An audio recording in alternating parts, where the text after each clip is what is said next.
Imagine being weeks away from your wedding, planning the happiest day of your life, when your fiancée suddenly says she needs a break.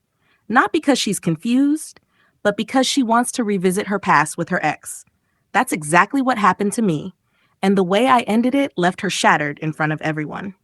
My name is Alex. I'm 30, and until recently, I was engaged to a woman named Claire, 28. We'd been together for 3 years, and I thought she was my soulmate. I put my whole heart into that relationship. I worked long hours at my finance job while she was finishing grad school.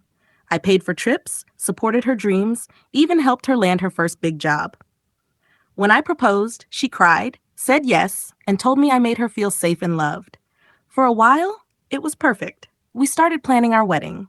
Venue booked, deposits down, save the date sent, everything was on track. Then one night, she dropped a bomb. We were sitting on the couch when she said softly, "Alex, I think I need a break. Just some time to figure things out." I frowned. "Figure out what? We're about to get married." She hesitated, then blurted out the truth. I just, I need to see if I still have feelings for my ex. If I don't, then I'll know I'm truly ready to marry you."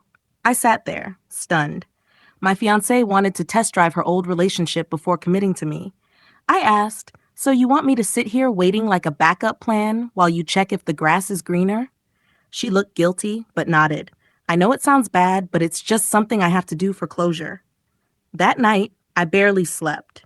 At first, I was crushed. Then the anger hit me.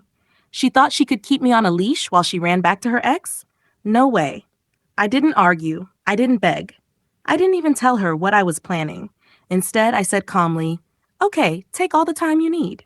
She looked relieved, thinking I understood. But she had no idea what was coming.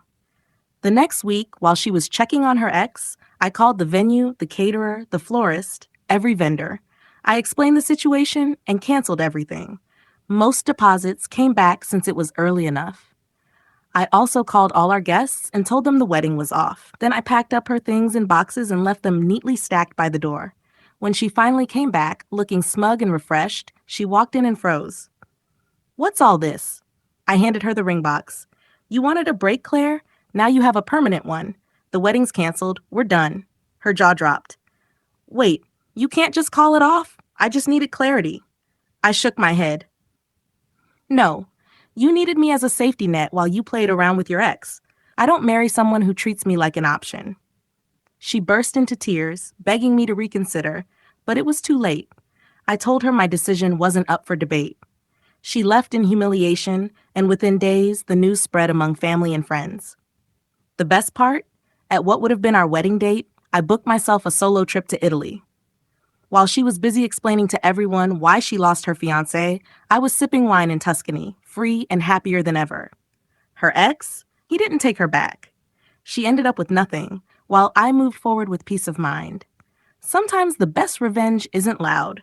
It's quietly walking away and living a better life than they ever imagined. If you liked the video, please subscribe and turn on notifications.